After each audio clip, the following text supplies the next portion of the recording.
सुरा संपूर्ण कलशम रुधिराप्लुतमेव च दधाना हस्त पद्माभ्याम कूष्मांडा शुभ दास्तु में। अर्थात अमृत से परिपूरित कलश को धारण करने वाली और कमल पुष्प से युक्त तेजोमय मां कूष्मांडा हमें सब कार्यों में शुभदायी सिद्ध हो। जय माता दी। सुरा संपूर्ण कलशम रुधिराप्लुतमेव च दधाना हस्त पद्माभ्याम कूष्मांडा शुभ दास्तु में। अर्थात अमृत से परिपूरित कलश को धारण करने वाली और कमल पुष्प से युक्त तेजोमय मां कूष्मांडा हमें सब कार्यों में शुभदायी सिद्ध हो। आप सभी दर्शकों का हमारे YouTube चैनल डिजिटल महात्मा पर हार्दिक अभिनंदन और स्वागत है। आज हम भगवान श्री वेद व्यास जी द्वारा रचित 18 पुराणों में से एक श्री मार्कंडेय पुराण के अंतर्गत दुर्गा सप्तशती खंड में वर्णित दिव्य ज्ञान के माध्यम से नवरात्र पर्व में मां दुर्गा के चतुर्थ स्वरूप मां कूष्मांडा के बारे में जानने का प्रयास करेंगे। मां भगवती दुर्गा की 9 शक्तियों में से चौथा स्वरूप मां कूष्मांडा के रूप में जाना जाता है। नवरात्रि के चौथे दिन इन्हीं के विग्रह का पूजन किया जाता है। अपनी मंद हंसी द्वारा अंड अर्थात ब्रह्मांड को उत्पन्न करने के कारण इन्हें कूष्मांडा देवी के नाम से विभूषित किया जाता है। जब सृष्टि का अस्तित्व नहीं था और चारों ओर अंधकार ही अंधकार व्याप्त था, तब इन्हीं देवी ने अपने ईशत हास्य से ब्रह्मांड की रचना की थी। अतः यही सृष्टि की आदि स्वरूपा आदि शक्ति हैं। इनके पूर्व ब्रह्मांड का अस्तित्व ही नहीं था। इनकी 8 भुजाएं हैं, अतः ये देवी अष्टभुजा देवी के नाम से भी विख्यात हैं।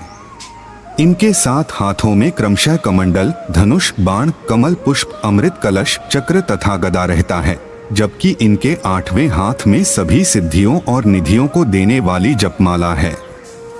इनका वाहन सिंह है। संस्कृत भाषा में कूष्मांडा कुम्हड़े को कहते हैं तथा बलियों में कुम्हड़े की बलि इन्हें सर्वाधिक प्रिय है। इस कारण से भी इन्हें कूष्मांडा कहा जाता है।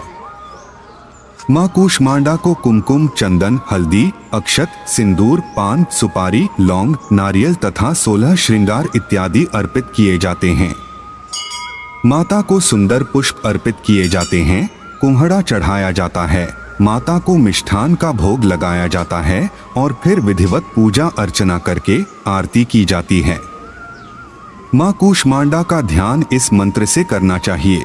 वंदे वांछित कामर्थे चंद्राघृत शेखरां सिंहरूढ़ा अष्टभुजा कूष्मांडा यशस्वनी भास्वर भानु निभाम अनाहत स्थिताम चतुर्थ दुर्गा त्रिनेत्रां कमंडलु चाप बाण परम सुधा कलश चक्र गदा जपवटी धरां पटांबर परिधाना कमनियाम कृदो गस्याम नानालंकार भूषितां मंजीर हार केयूर किंकिणी रत्न कुंडल मंडितां प्रफुल्ल वंदनाम नारु चिकुकाम कांत कपोलाम तुंगकुचाम कोलांगी स्मेर मुखीम क्षीण कटी निम्न नाभि नितंबनी। मां कूष्मांडा का वंदन इस स्तोत्र से करना चाहिए। दुर्गति नाशिनी त्वं ही दारिद्र आदि विनाशिनी जयमदा धनदाम कूष्मांडे प्रणमाम्यहम् जगन्माता जगत्कत्री जगद आधार रूपनी चराचरेश्वरी कूष्मांडे प्रणमाम्यहम् त्रैलोक्य सुंदरी त्वं ही दुख शोक निवारिणी परमानंदमयी कूष्मांडे प्रणमाम्यहम्। मां कूष्मांडा का पाठ इस कवच से करना चाहिए।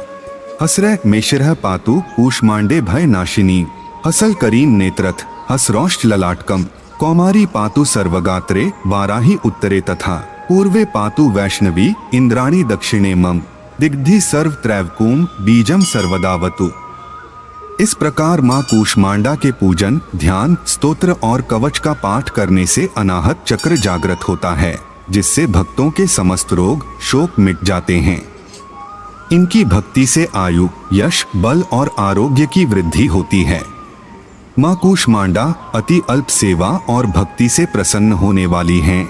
यदि मनुष्य सच्चे हृदय से इनकी शरणागत हो जाए तो फिर उस